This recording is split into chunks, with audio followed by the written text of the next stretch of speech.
$1 in 1913 required $21.60 in 2007 to match value.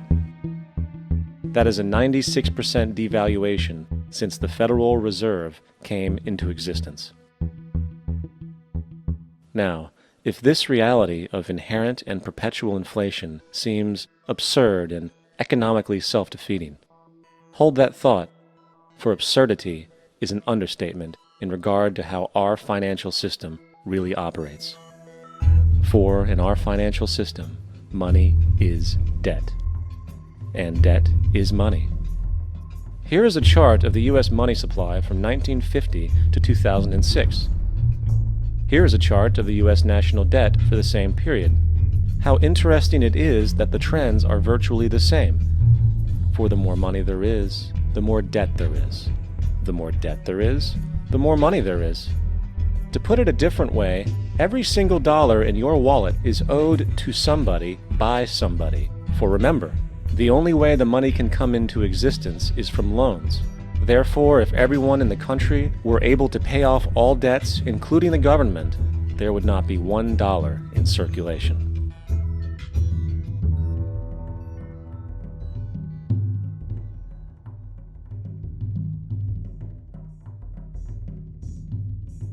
In fact, the last time in American history the national debt was completely paid off was in 1835 after President Andrew Jackson shut down the central bank that preceded the Federal Reserve. In fact, Jackson's entire political platform essentially revolved around his commitment to shut down the central bank, stating at one point, "The bold efforts the present bank has made to control the government are but premonitions of the fate that awaits the American people should they be deluded into a perpetuation of this institution or the establishment of another like it." Unfortunately, his message was short-lived, and the international bankers succeeded to install another central bank in 1913, the Federal Reserve. And as long as this institution exists, perpetual debt is guaranteed. When the government borrows money from the Fed, or when a person borrows money from a bank, it almost always has to be paid back with accrued interest. In other words, almost every single dollar that exists must be eventually returned to a bank with interest paid as well. But if all money is borrowed from the central bank and is expanded by commercial banks through loans, only what would be referred to as the principal is being created in the money supply. So then, where is the money to cover all of the interest that is charged? Nowhere. It doesn't exist. The ramifications of this are staggering, for the amount of money owed back to the banks will always exceed the amount of money that is available in circulation. This is why inflation is a constant in the economy, for new money is always needed to help cover the perpetual deficit built into the system, caused by the need to pay the interest. What this also means is that mathematically, defaults and bankruptcy are literally built into the system, and there will always be poor pockets of society that get the short end of the stick. An analogy would be a game of musical chairs, for once the music stops, somebody is left out to dry. And that's the point. It invariably transfers true wealth from the individual to the banks. For if you are unable to pay for your mortgage, they will take your property. This is particularly enraging when you realize that not only is such a default inevitable due to the fractional reserve practice, but also because of the fact that the money that the bank loaned to you didn't even legally exist in the first place.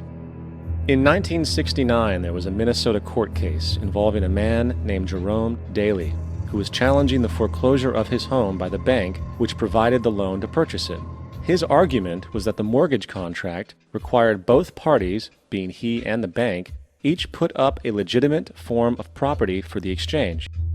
Mr. Daly explained that the money was, in fact, not the property of the bank, for it was created out of nothing as soon as the loan agreement was signed. The money doesn't come out of their existing assets. The bank is simply inventing it, putting up nothing of its own, except for a theoretical liability on paper.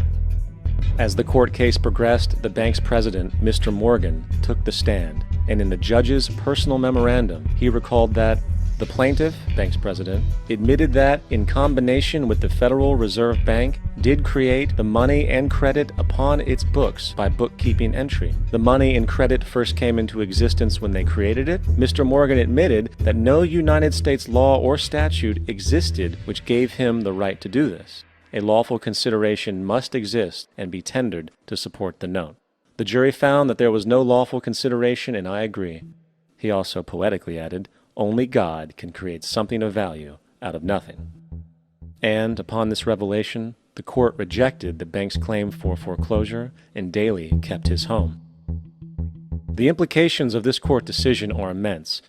For every time you borrow money from a bank, whether it is a mortgage loan or a credit card charge, the money given to you is not only counterfeit, it is an illegitimate form of consideration, and hence voids the contract to repay, for the bank never had the money as property to begin with. Unfortunately, such legal realizations are suppressed and ignored, and the game of perpetual wealth transfer and perpetual debt continues.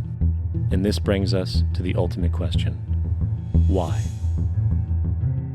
During the American Civil War, President Lincoln bypassed the high-interest loans offered by the European banks and decided to do what the Founding Fathers advocated, which was to create an independent and inherently debt-free currency.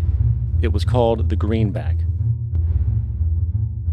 Shortly after this measure was taken, an internal document circulated between private British and American banking interests stated, "Slavery is but the owning of labor, and carries with it the care of laborers, while the European plan is that capital shall control labor by controlling wages. This can be done by controlling the money. It will not do to allow the greenback, as we cannot control that." How can society ever be debt-free? It can't, and that's the point. At the end of the day, who are you really working for? The banks. Money is created in a bank and invariably ends up in a bank. They are the true masters, along with the corporations and governments they support. Physical slavery requires people to be housed and fed.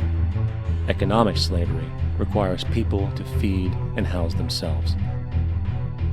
It is one of the most ingenious scams for social manipulation ever created, and at its core, it is an invisible war against the population. Debt keeps the wage slave in line, running on the hamster wheel with millions of others, in effect powering an empire that truly benefits only the elite at the top of the pyramid.